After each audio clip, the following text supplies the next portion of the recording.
to this day is I've become sort of a, you know, at the photo expos and camera clubs and everything, I talk about long-term projects that have a lot to do with the jazz series and the Olympics and Death Row and all of that.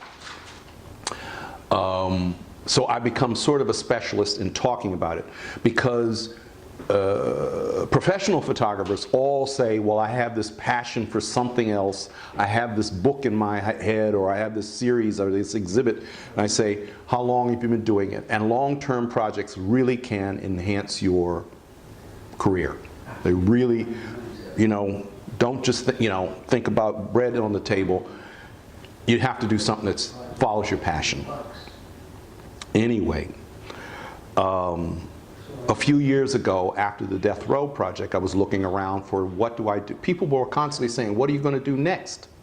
You know, which was kind of tough because, you know, they're saying, "What are you going to beat that?" Which was a kind of a challenge, you know, kind of, oh, I got to beat, you know, I got to do something top what I did, which is really destructive. But it is, you know. But I did start thinking about, I have to do something else that utilizes all the sort of things I've learned about long-term projects, how time can actually be an asset, because the way you're thinking in the beginning can be very different from the way, so the politics, the design, the solutions may change in the long-term project, where short-term maybe not so much. Anyway, I started looking around, and one day I think it was New York Times had an article about the African Union wanting to censor Western access to news in Africa because they realized that the Western press, Western media was only dealing with, this is my analysis, only dealing with 3 subjects, and that was pestilence, poverty, and conflict. I've started to realize now that that's a sort of a neo-colonialism. That's a way of controlling. They had control. They owned these people. They actually owned these people. They owned their countries. They owned their resources at one time, and they've been thrown out and, okay.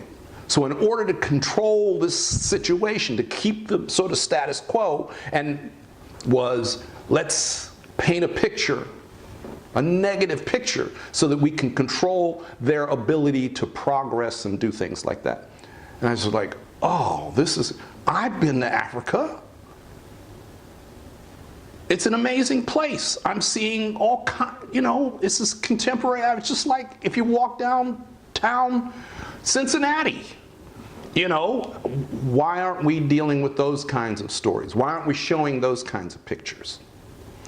So I thought about it. I said, oh, Jesus, what can I do? So I just rejected for years and years. I kept saying, is this going to be my next project? But every time I'd walk down a path and realize that this was impossible to do it this way. It was impossible. It was, okay.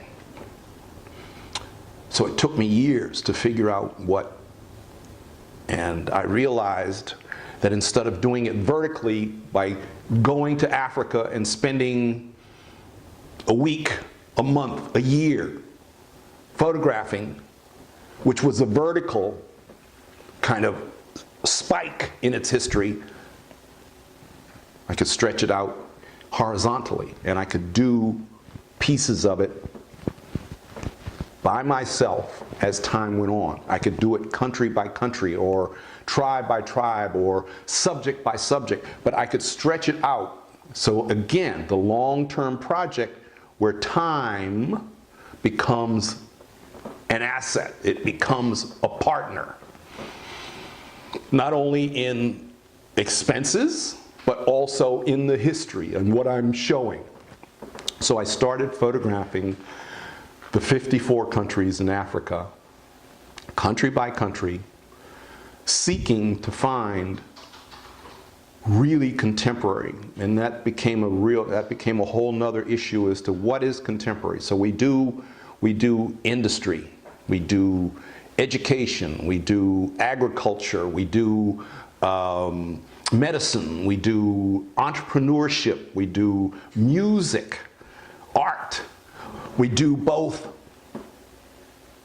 contemporary and traditional arts and crafts. We do contemporary and traditional medicine, because they're the traditional doctors, which we called witch doctors, are still a major part. Tribes versus people going to work downtown, in the downtown parts of the contemporary things. So we're finding a lot of people try to introduce it as trying to find the positive stories. We're not trying to find the positive stories. We're trying to find the stories. We're going into accountants' houses and middle-class families and chasing down craftspeople and fashion and textiles and things like that. So it's become, so we've been working on it for about 5 years now. And we've just finished our 14th, just a month, 6 weeks ago, we came back from our 14th country, which was Gabon. So we've done, it's very slow going. And as you can imagine, it's extremely time consuming and expensive. So we've had to solve all kinds of problems. The time is a big part. How do I integrate it into my contemporary, my commercial work, and the expense? So we had to start, so we started looking for, so we applied for a couple of grants and things like that. But we needed something that was a little bit more, that we could control a little bit. Back in the day, when I first started, there were people called gatekeepers. We call them gatekeepers. They're the publishers, the editors, the art directors, the ad agencies, etc., who are the gatekeepers. If you wanted to have a career, you had to satisfy, you had to show your portfolio to an art director who had to say, okay, you can work, you had to go to Time magazine or the New York Times, and you had to get an editor to say, oh, you're good enough to work for us, which was as much luck as it was skill. We have now a thing where the internet, and like I said, I tossed around for years trying to figure out how am I going to solve this problem. And the internet has given us the vehicle. We can show the work without a gatekeeper to a myriad of people all over the world, people we've never met, friends and the same editors and art directors and galleries and museums, but we can show it to people who are halfway around the world and maybe just interested in the subject. In order to pay for it, we realized we had to be more proactive, and we started to look into, again, the internet allows us to do this, where we're using crowdfunding to raise money. And we've done 2 Kickstarter campaigns. 2 Kickstarter campaigns that have raised money that have actually done very differently than most people are using Kickstarter, that have actually raised money to provide us with funds to pay for the next project. And we did one 3 years ago, and we did another one just this past, almost, not quite a year ago, which paid for it.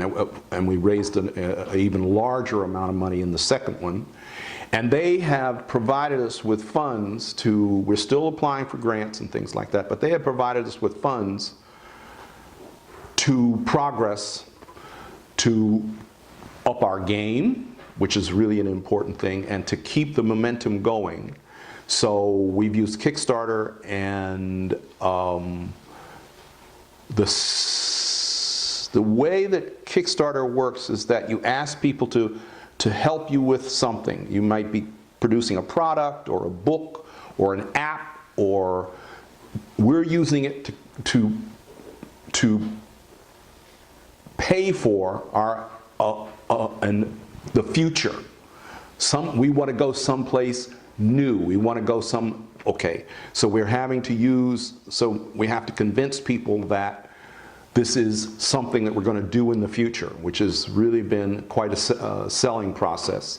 But we're just about ready to publish the first of hopefully several volumes, because that was, again, another problem. People were saying, oh, is this going to be a book? Is this going to be a book? Well, I've only shot 6 countries. There's 54. I've only shot 6, so a book is premature. Oh yeah, but when I said I'll be 107 when I've done all 54. So what? So I said I'm not the smartest bulb.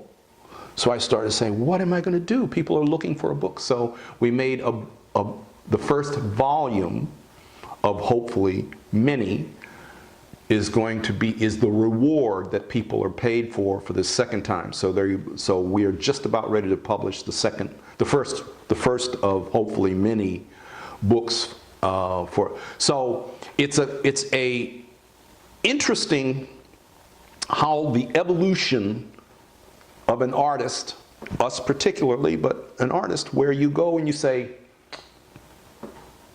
I can take a few pictures, I'm going to cobble together a few jazz musicians and show them to an art director, and hopefully they'll say, okay, you can come and work for us.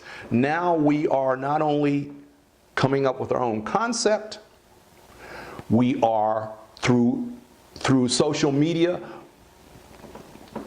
amassing our own audience. And I would say probably 60–70% of our audience is people we've never met. And they were also the people who contributed to the Kickstarter. We're amassing our own audience, and we're providing with our own funds. So we have control. So the gatekeepers are still there.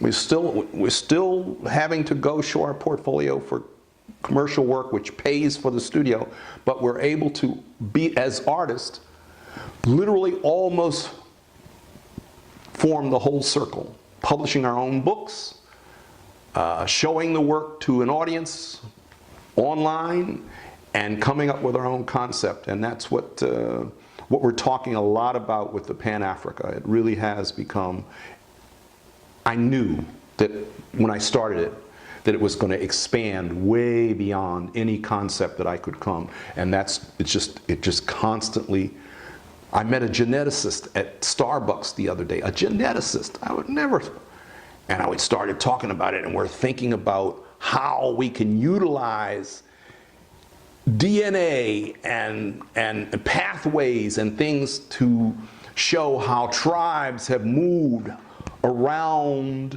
And because even though there are 54 countries, those are all artificial colonial lines of separation.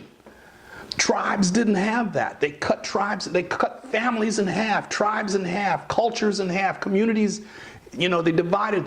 Those are all fun. So we're now trying to see if we can't use other methods. And we're getting ready to go to our 15th country soon.